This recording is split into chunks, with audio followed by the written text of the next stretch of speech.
We're heading back to the Russian Federation. Let's go.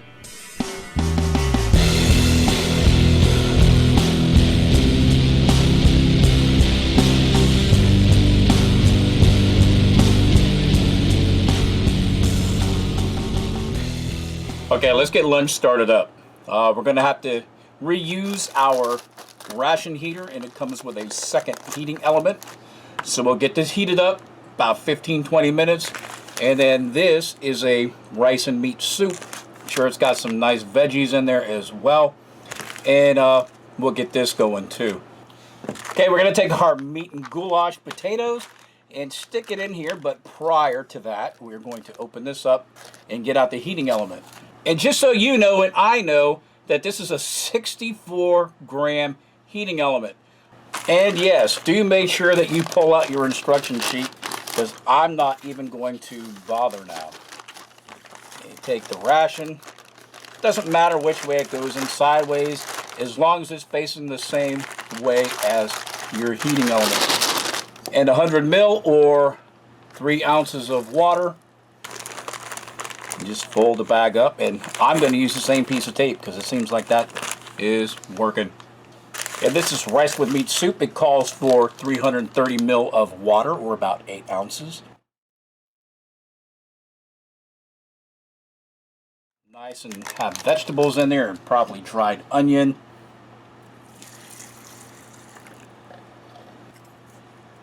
And it does say it has minced dried beef, some carrots, dried onion, white dried root, whatever that is, dried herbs, tomato powder, paprika, and some black pepper. And again with the drinks, the cherry is not going to be any major surprise, and of course we have tea this time.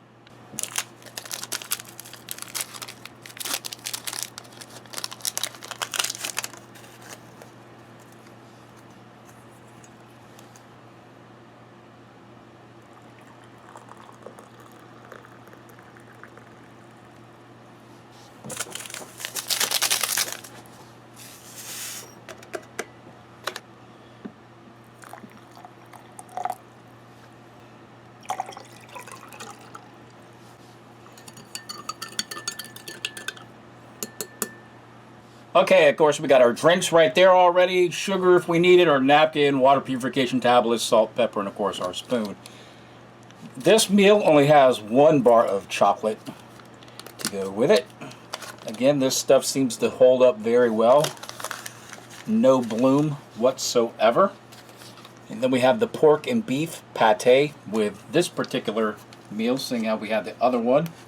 And it's up to you. You can have either one for breakfast or lunch, or honestly whenever you want it, seeing how it's your ration.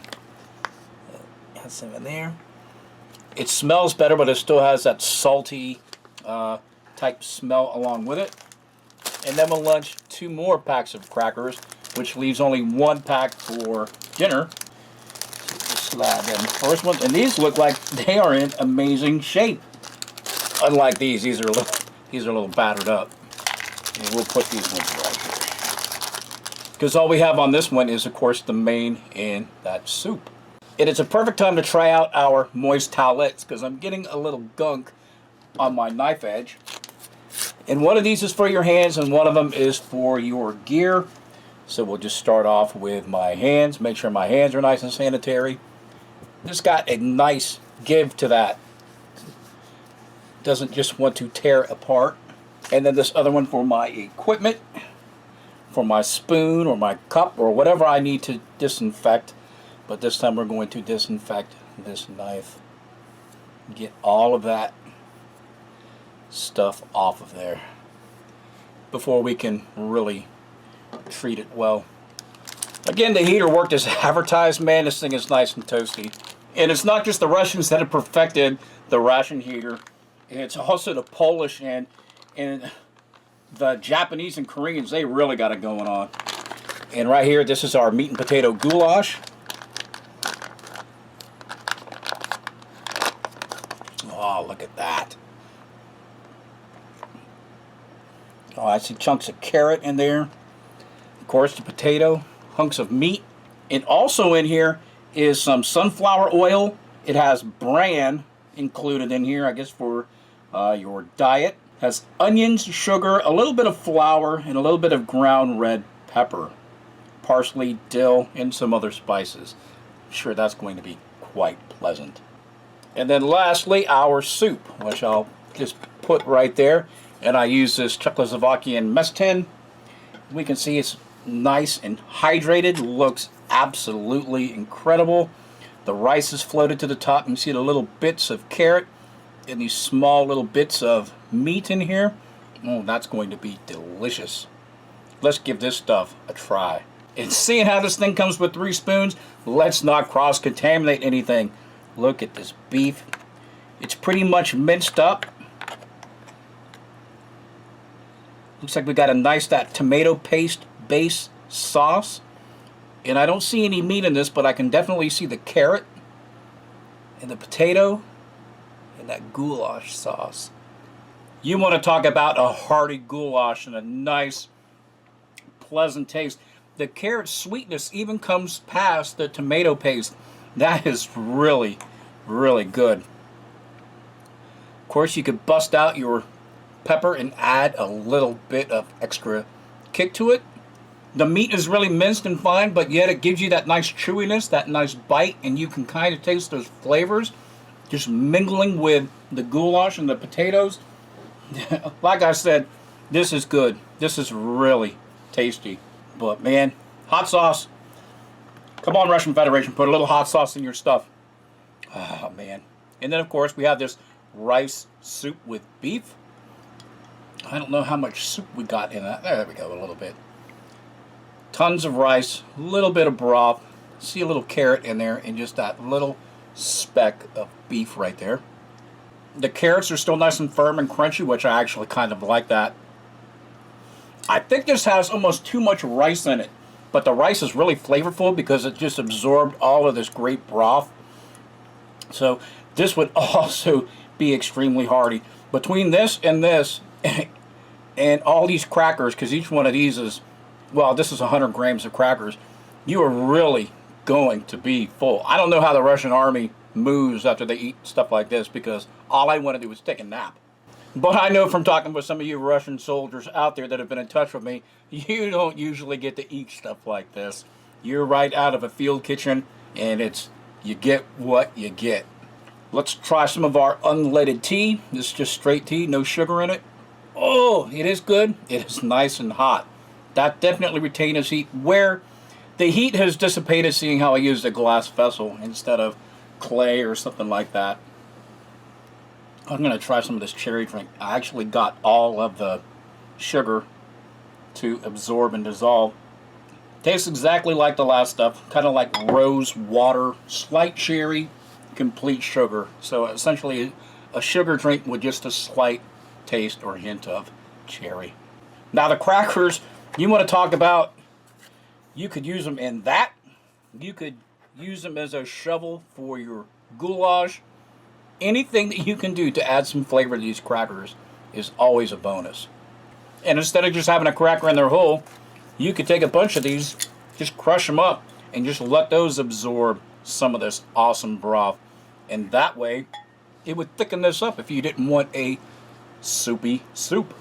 Yep, and the longer you leave these crackers in there, the more that they just absorb, and the more that it thickens this stuff up. It's just absolutely awesome. But also, not to be forgotten, we still have our beef and pork pate. And again, this is 40 grams of pate. Let's see if we can get some out of here. And you could squeeze it all out. You could leave it in the pouch, but if you're in the field, you're probably just going to leave it in the pouch.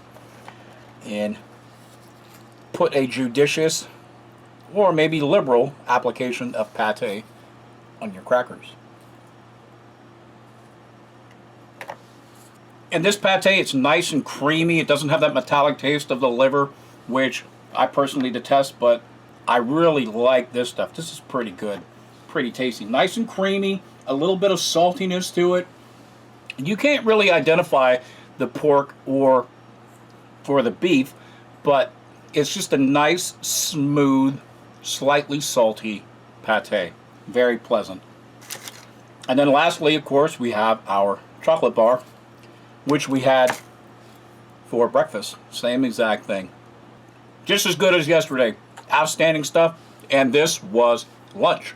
And just so I can show you what these crackers look like after they've been sitting in here for a while, they've absorbed all of that awesome broth. And they're so nice, soft, and tender. That's definitely the way to do it. Especially when some of them still have that little bit of crunch as well. Alright, now we're winding down our day. It's time for dinner. We've had an active day. We've been running all over the place. So we've got some wheat-based kasha. Have some minced sausage for our crackers. And of course the drinks, chocolate. Okay, the only thing we have to heat up for dinner besides our tea is this kasha. It's wheat-based. It has a little bit of meat. And the only thing it says, it has some dried onions and some flavor enhancement, which is probably just kind of like bouillon or something like that. So let's get this opened up. If I can find a tear notch.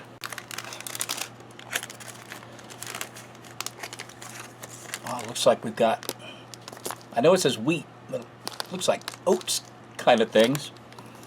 So we'll set this in here. And it says to add about 130 ml, which is about 4 ounces of hot water.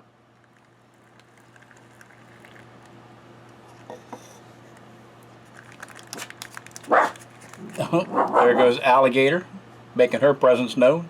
And there's almost too much water in here to fold this, so we will just stick our binder clip right over the top to help keep some of that heat in there, to help it reconstitute. And then we got the drinks, which by now I'm sure you're tired of watching me make these. So there's our tea, there's our cherry drink. And while we're waiting for that 15 minutes for that kasha to reconstitute, let's get everything else on the tray. Of course, we have our final package of crackers.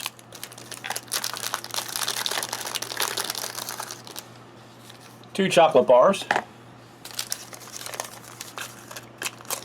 Again, no bloom. It's our lucky ration day. Then we have what's called the power bar or fruit bar. And this is made out of prunes, apricots, and nuts.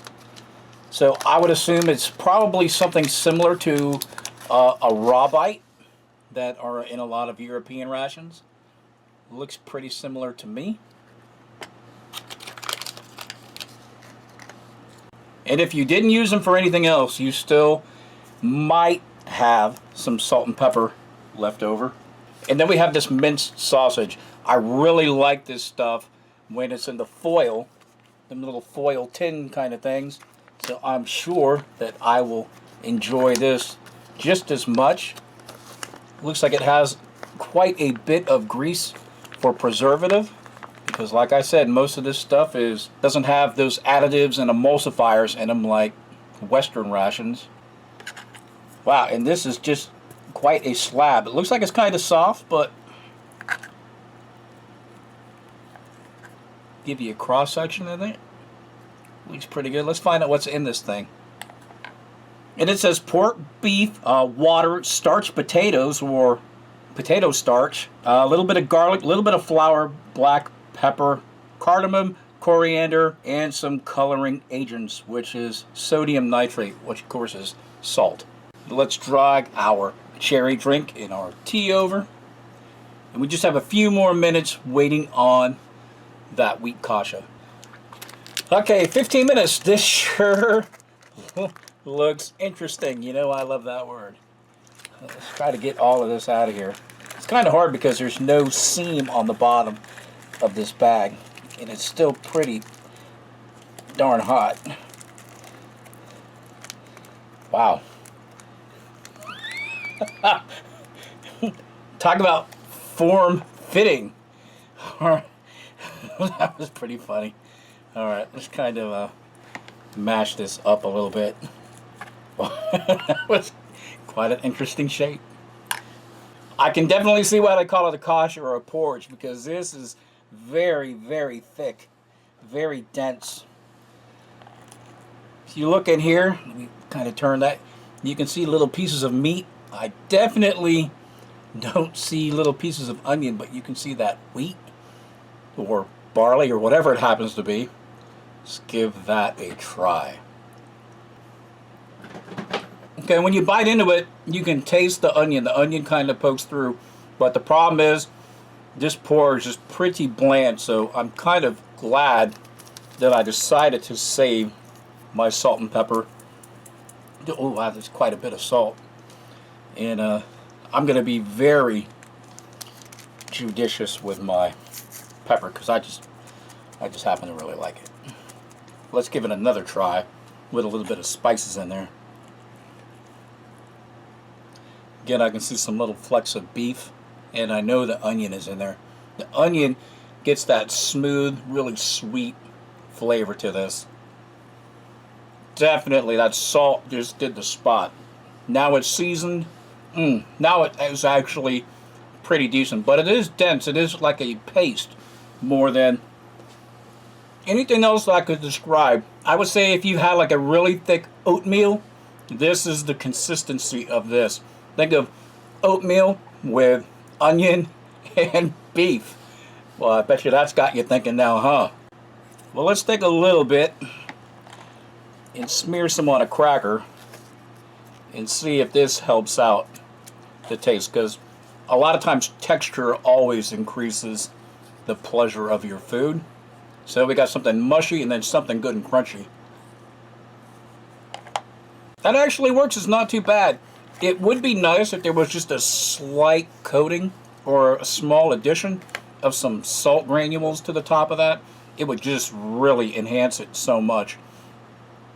Well, grab our other spoon and we'll take a look at our minced sausage. We'll just try it on its own because I'm a huge fan of this kind of stuff.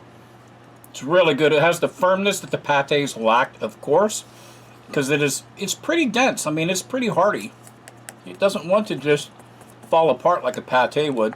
It's got like a smokiness to it, a little bit of saltiness, and it's got that good kind of pork flavor. And of course, you got a little bit of this gelatin or potato starch on here too, which is kind of reminiscent or reminds me of that gelatin inside those Italian rations. Let's give this a go. That tastes, well, it tasted good. It ended up being a lot of cracker and just a little bit of the sausage, so maybe breaking that in half would be better, so you kind of even things out or average them out. Let's try some of our tea. Yeah, I didn't put anything in there, no sugar, so it just tastes like your standard black tea. Pretty tasty.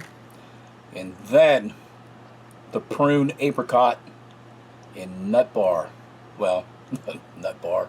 Alrighty then. Definitely has that fruit prune smell. And it tastes almost identical to a raw bite. So if you're European or in the US or Canada and you've had a raw bite, that's exactly what these taste like. And I know you can get raw bites on the commercial market. Then of course we have our chocolate. Always a fan of chocolate. Give that a go. I guess we can wash that all down with our cherry drink. I just wish there was a slight flavor change, because they've got peach, they've got black currant, and they've got other flavors as well. Having 3 cherries, you're just like, after a while, if you had to drink one after the other, it'd be like drinking cough syrup. I could see how that would get old really quick. But then again, you could dilute it by just adding more water to just a 200 ml. Well, everyone, this was a review of menu number 2 of a Russian FSB or Mountain Ration for mountain climates. Overall, I would have to say it was awesome. Thank you very much to RC Gusto for hooking me up with that thing. You are the man.